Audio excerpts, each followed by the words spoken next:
मंच पर विराजमान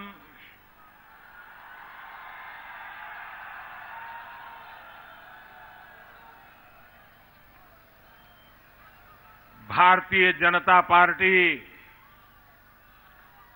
जिनके नेतृत्व में दिल्ली में विजय श्री प्राप्त करने वाली हैं, वो किरण बेदी जी, पार्टी के प्रदेश अध्यक्ष श्रीमान सतीश उपाध्याय जी, यहां के हमारे सांसद डॉक्टर उदित राज जी, हमारे पूर्व विधायक श्रीमान जय भगवान जी, मंच पर विराजमान सभी वरिष्ठ महानुभाव और इस चुनाव में भारतीय जनता पार्टी के प्रत्याशी श्री नील दमन खत्री जी, श्री राजेश यादव जी, श्री गुगन सिंह रंगा जी, श्री कुलवंत जी राणा, श्री विजेंद्र गुप्ता, सुरजीत कुमार, प्रभुदयाल जी, श्री अनिल झा, मास्टर आजाद सिंह, श्री नंदकिशोर जी गर्ग, श्रीमती रेखा गुप्ता, डॉक्टर महेंद्र नागपाल, रामकिशन जी, डॉक्टर एस.के. वत्स, डॉक्टर रजनी अब्बी, श्री गोपाल झा और विशाल संख्या में पधारे हुए दिल्ली के मेरे प्यारे भाइयों और बहनों,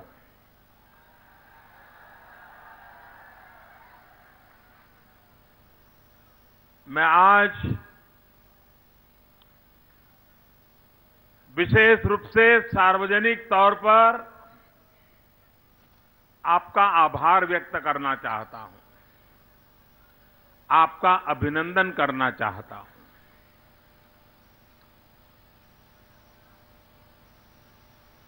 जब लोकसभा के चुनाव चल रहे थे, दिल्ली से बार बार आवाज उठती थी कि मोदी को गुजरात, लेकिन ये दिल्ली है जिसने मुझ पर इतना प्यार बरसाया, इतना प्यार बरसाया, सातों की सातों सीटें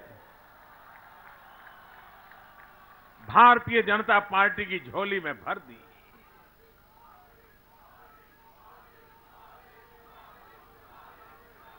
आपने मुझे अपना बना लिया।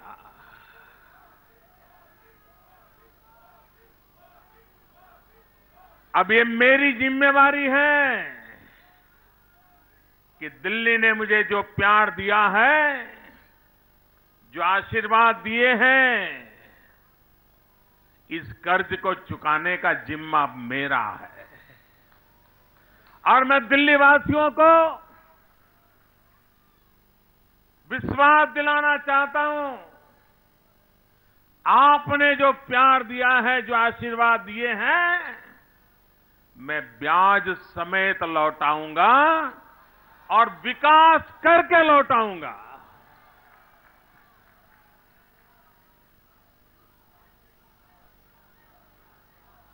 मैं दिल्ली के विकास की बात इसलिए नहीं कर रहा हूं, भाइयों बहनों, दिल्ली ने मुझे प्यार दिया है, आशीर्वाद दिए हैं, ताकत दी है, लेकिन साथ साथ ये बात न भूले, सारे विश्व में आज जब हिंदुस्तान की चर्चा होती है, सारी दुनिया आज जब हिंदुस्तान की तरफ देख रही है, तो उसकी पहली नजर दिल्ली पर जाती है।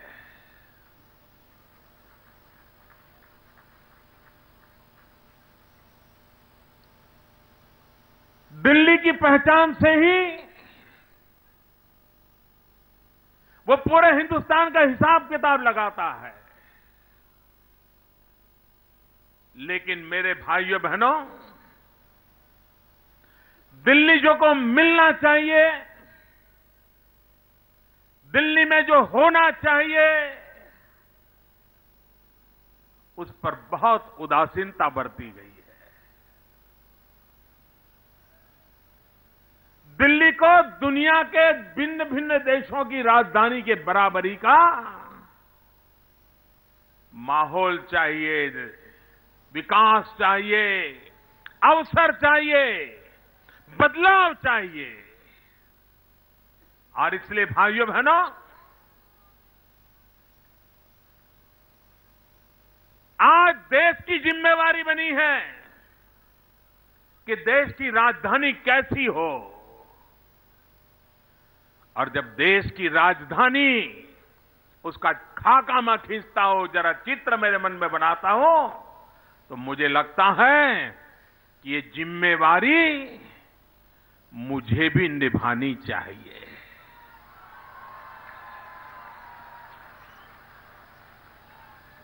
और इसलिए मैं आपको विश्वास दिलाने आया हूं,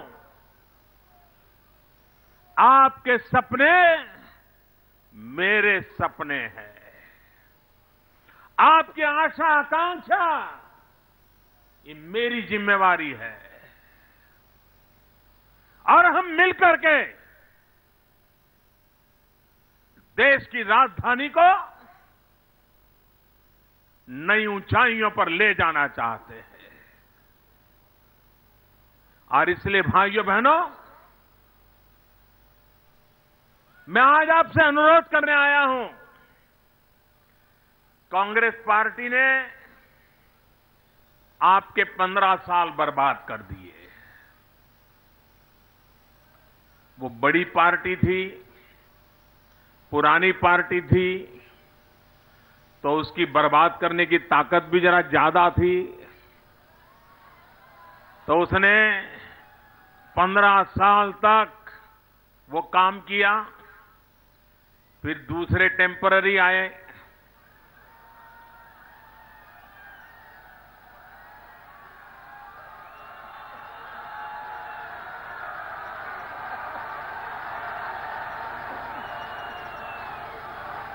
वे छोटे थे, नए थे, ताकत कम थी, तो 15 साल तो बर्बाद नहीं कर पाए।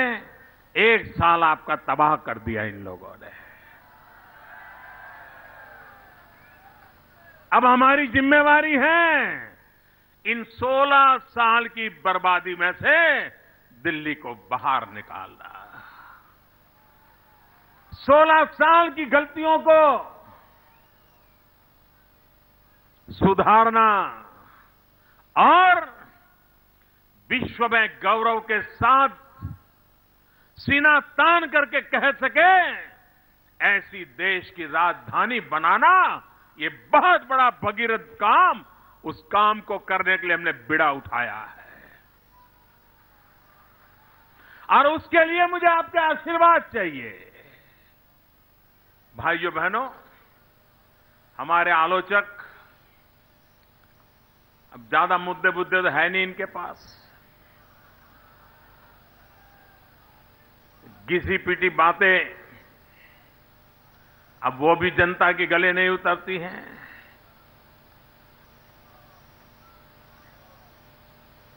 इस बार मां बेटे के चुनाव प्रचार का मीडिया वाले भी कोई खास ध्यान नहीं देते हैं।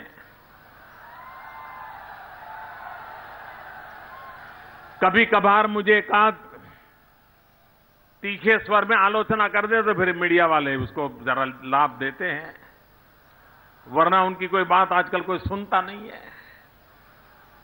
आपने कल्पना की,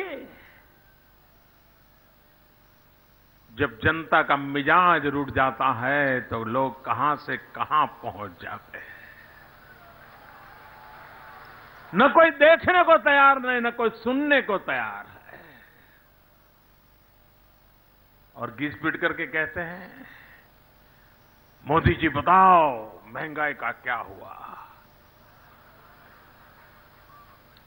जरा मैं उनको पूछना चाहता हूं जो मोदी जी को सवाल पूछते हैं,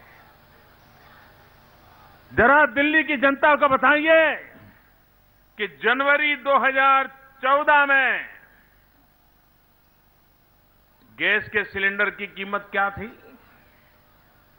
और जनवरी 2015 में गैस सिलेंडर की कीमत क्या है। भाइयों बहनों, एक साल पहले 1240 रुपये में सिलेंडर बिकता था, आज 605 रुपये में मिलता है।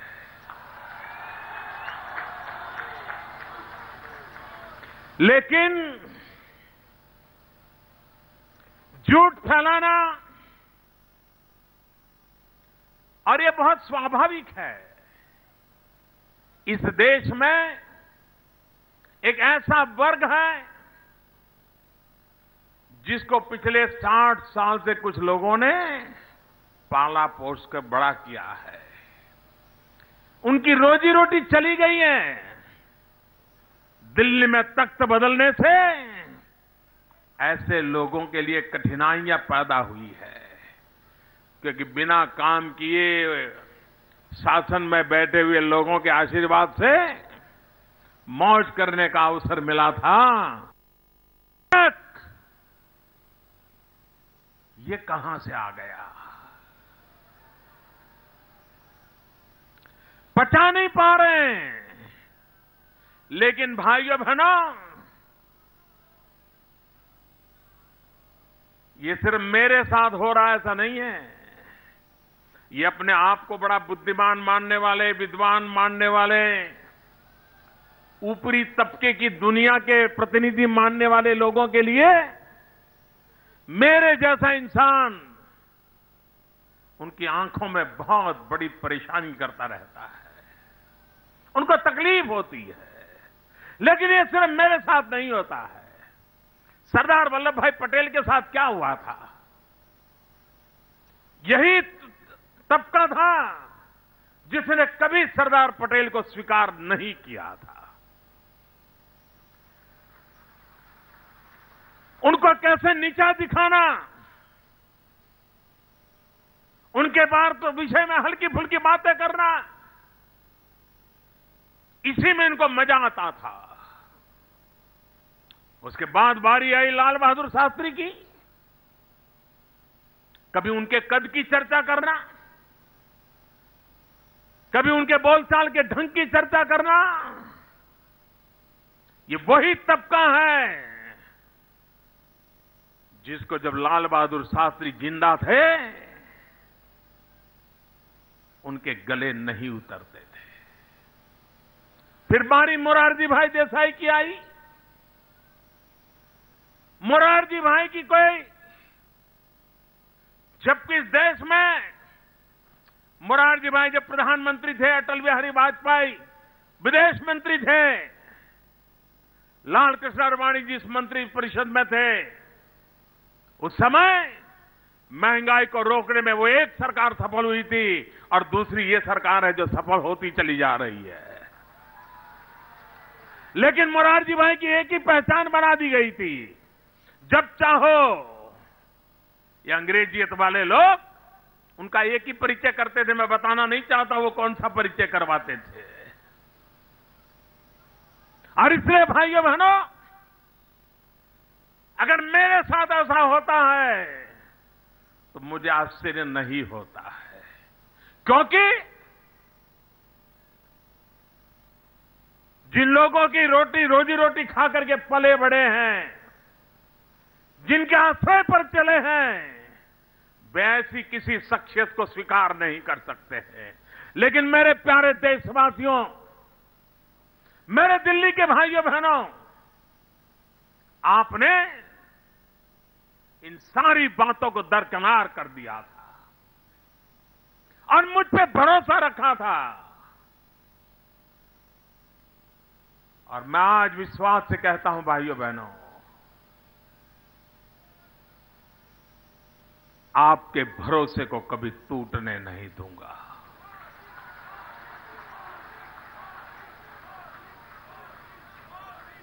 सार्वजनिक जीवन में, व्यक्तिगत जीवन में विश्वास, भरोसा ये सबसे बड़ी पूंजी होती है।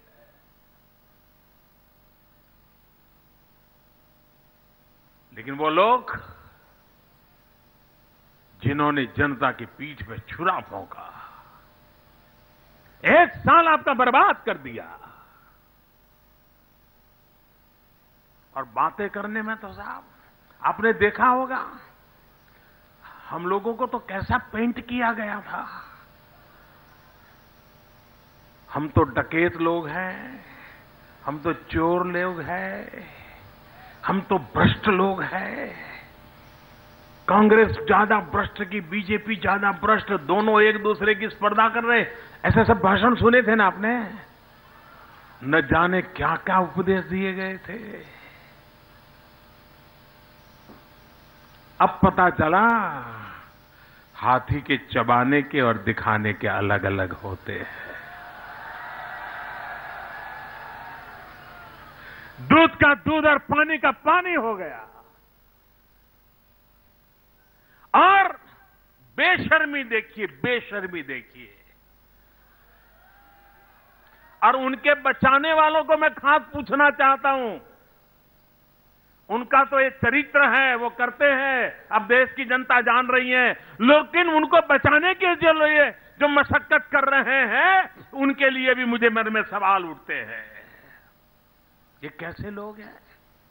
लोग पूछते हैं उनको कि भाई आपने तो कहा था हम किसी का समर्थन नहीं लेंगे, तो आपने फिर सरकार में समर्थन क्यों लिया? तो कहते हैं हमने मांगा नहीं था, उन्होंने दिया था। फिर कहते थे हम तो मेट्रो वाले हैं। लोगों ने पूछा चार्टर प्लेन में क्यों गए थे? अरे हमने नहीं मांगा था, वो तो उन्होंने दिया था। फिर पूछा गया कि आप विदेश बिजनेस क्लास में क्यों गए? तो बोले हमने थोड़ा मांगा था, उन्होंने दिया था। अब बारी चंदे की आई तो बोले हमने थोड़ा मांगा था, उन्होंने हमारे बैंक अकाउंट में डाल दिया था। क्या कमाल है भाई, क्या कमाल है। झूठ बोलने की ताकत देखो, बेईमानी की हिम्मत देखो।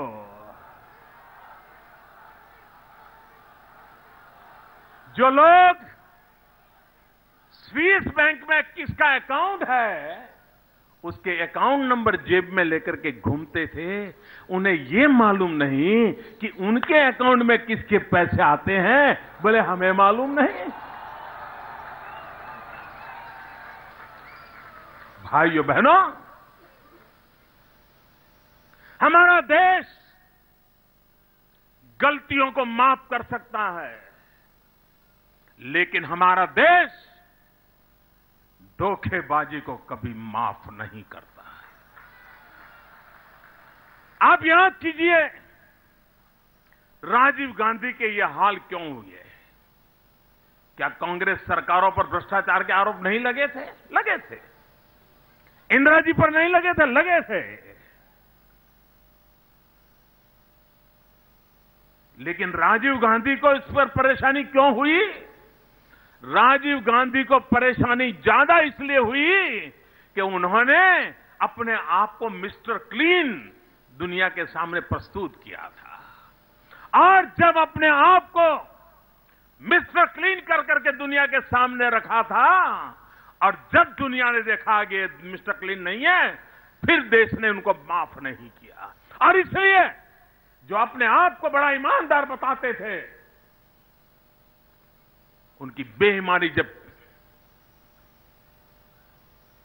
आंखें खोल देने वाली बेईमानी।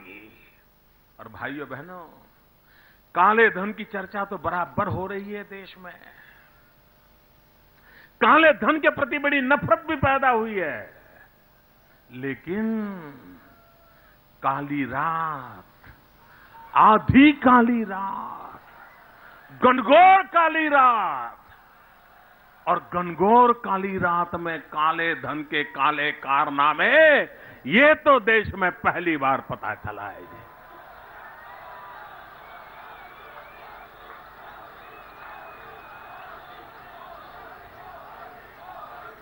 काली रात में काले धन के कारनामे।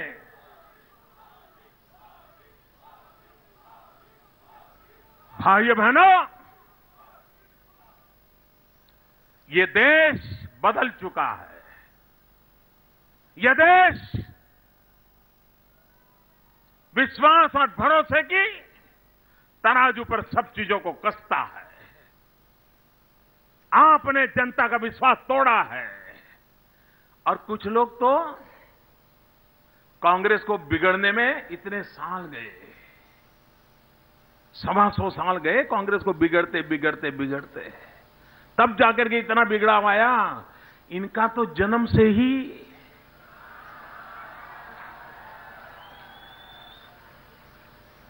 आप कल्पना कर सकते हैं भाई, क्या ऐसे लोगों के हाथ में दिल्ली का भविष्य सुपुर्द किया जा सकता है? क्या झूठ और बेईमानी के भरोसे दिल्ली चल सकता है? भाइयों बहनों, चतुराई लंबे दिन तक नहीं चलती है। बाप छत पे जाकर के चीखता है, चिल्लाता है, उससे कोई बच नहीं सकता है। और सार्वजनिक जीवन हर पल अग्नि परीक्षा देनी पड़ती है। हम लोग हर बार अग्नि परीक्षाएं देते देते यहां पहुंचे हैं, जनता का विश्वास जीत करके पहुंचे हैं।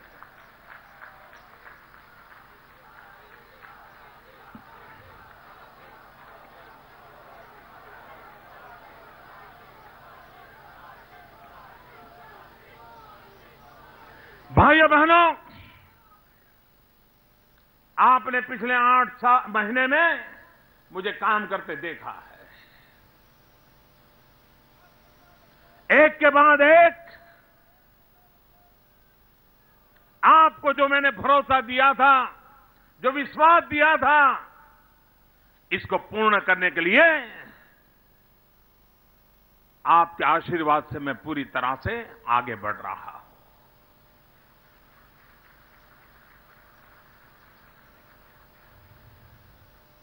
कुछ लोग हम पर इस बात की आलोचना करते हैं कि आप ऑर्डिनेंस क्यों लाए।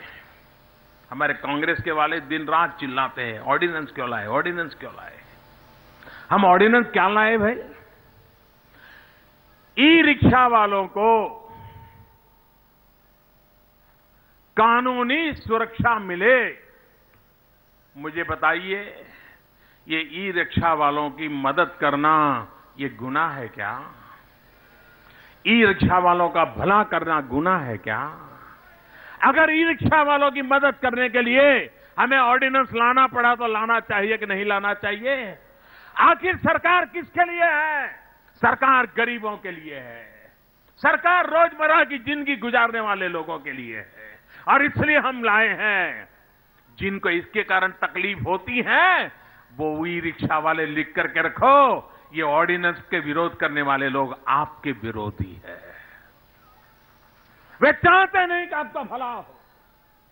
और इसलिए भाइयों बहनों, मैं आज आपके पास आया हूं। आप मुझे बताइए, दिल्ली के आसपास गांव है, क्या गांव के लोगों को रास्ते नहीं चाहिए क्या? गांव के लोगों को अच्छे रास्ते चाहिए कि नहीं चाहिए? गांव के लोगों को अच्छे अस्पताल चाहिए कि नहीं चाहिए? गांव के लोगों को अच्छी स्कूल चाहिए कि नहीं चाहिए? गांव के लोगों को मेट्रो की सुविधा मिलनी चाहिए कि नहीं मिलनी चाहिए? गांव के लोगों को पीने का शुद्ध पानी के इंफ्रास्ट्रक्चर चाहिए कि नहीं चाहिए? गांव के नौजवानों को रोजगार के लिए वहां पर कारखाने खुलने चाहिए कि नहीं खुलने चाहिए? गांव के गरीब को रहने के लिए अफोर्डेबल हाउस बनना चाहिए कि नहीं बनना चाहिए? गरीबों की भलाई के लिए मकान बनना चाहिए कि नहीं बनना चाहिए? लेकिन अगर जमीन ही नहीं होगी तो कहां से बनाओगे? गरीब को मकान कहां से दोगे? गांव के बच्चों को स्कूल जाना है, रास्ता कहां से बनाओगे? भाइयों बहनों, हमने काम किया है और मैं मेरे गांव के किसान भाइयों को कहना चाहता हूं, आपकी भलाई के लिए जितना होगा उसी काम के लिए जमीन का उपयोग होने वाला है। किसी धनपतियों के लिए जमीन का उपयोग होने वाला नहीं है।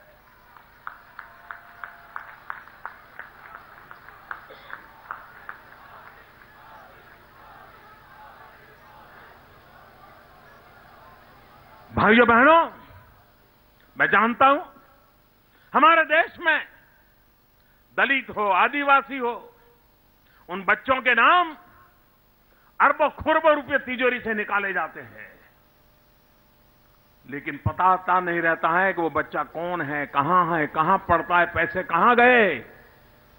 भोला भाला जंगलों में रहने वाला मेरा आदिवासी, पीड़ित शोषित मेरा दलित भाई, उनको हक के पैसे भी पहुंचते नहीं है।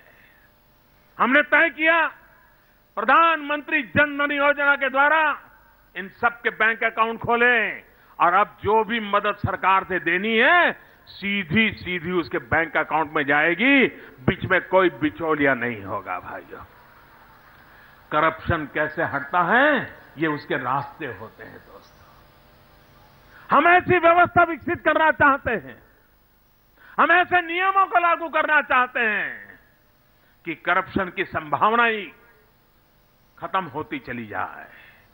उस दिशा में हम काम कर रहे हैं ताकि सामान्य मानवी को उसका हक का मिलता चले। अभी एलपीजी गैस सिलेंडर दुनिया की सबसे बड़ी घटना है, दुनिया की सबसे बड़ी घटना। 10 करोड़ से अधिक लोगों के बैंक अकाउंट में गैस सिलेंडर की सब्सिडी के पैसे जमा हो गए। भाइयों, अकेले दिल्ली में 22 लाख परिवारों के खाते में पैसे चले गए, 75 करोड़ रुपए से ज्यादा पहुंच गए और भाइयों बहनों कहीं से कोई शिकायत नहीं आई। वरना पता नहीं पहले क्या होता होगा। हम सीधा सीधा जनता की भलाई के लिए काम करने वाले लोग हैं और उस काम को आगे बढ़ाना चाहते हैं। भाइयों बहनों, ये दिल्ली में अनऑथोराइज कॉलोनी,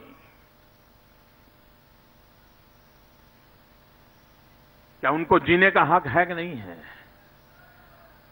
क्या सम्मान से जीने का हक है कि नहीं है?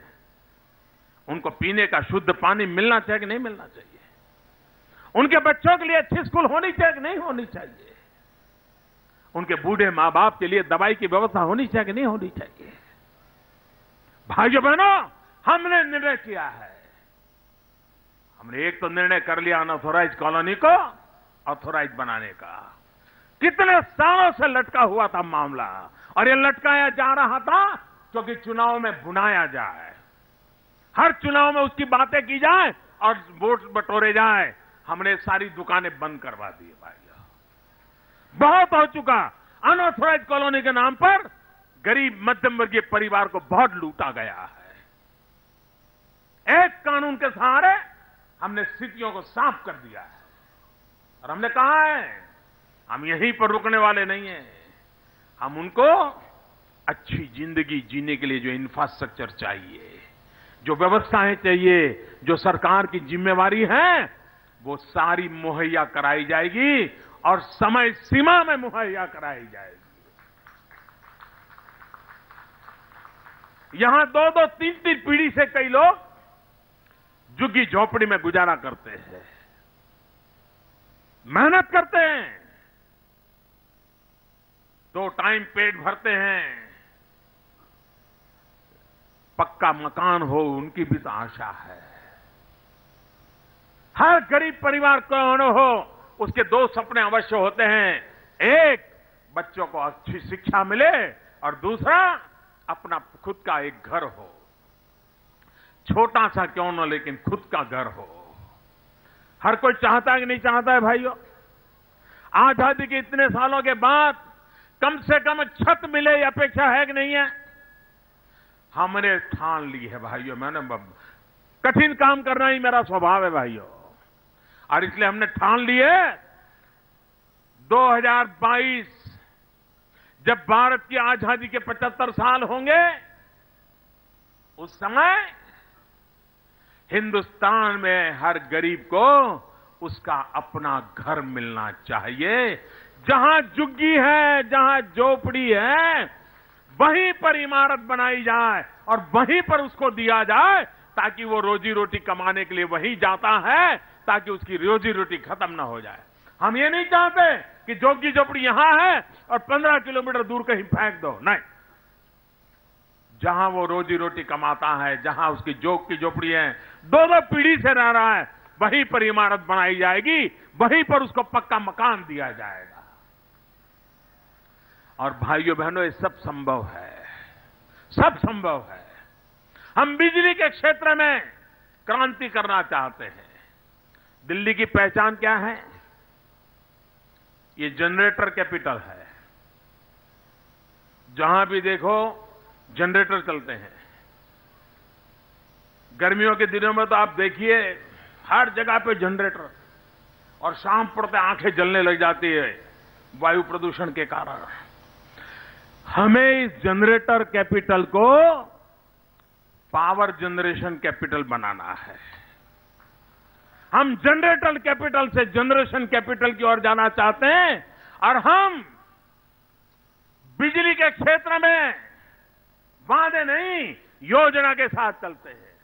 एक बिजली बचाने का काम, एलईडी बल्ब जो बाजार में 400-500 रुपए में मिलता है, वो 10 रुपये में आज पहुंचाया जा रहा है, और साल भर हर महीना 10-10 रुपया लेकर के 500 रुपये का बल्ब एक साल के बाद 100 रुपये में आएगा, 125 रुपये में आएगा। और जिसके घर में 2 बल्ब लग जाएंगे, उसकी सालाना 350 से 400 रुपया बिजली की बचत हो जाएगी, उसके पैसे कम हो जाएंगे। एक तरफ बिजली बचाने की दिशा में काम कर रहे हैं, दूसरी तरफ पूरे देश में बिजली उत्पादन की ओर हम तेज गति से आगे बढ़ रहे हैं। और तीसरी बात हम दिल्ली के लिए लाने वाले हैं, रूफटॉप पॉलिसी। हर परिवार अगर चाहता है तो अपनी छत पर सोलर एनर्जी से बिजली पैदा कर सकता है, और वो बिजली सरकार खरीदेगी। बिजली कारखाना आपका छत पे, आपके घर में जो उपयोग करना है करिए, ज्यादा होगा वो सरकार पैसे लेकर के दे देगी, आपकी बिजली का खर्चा चला जाएगा ऊपर से।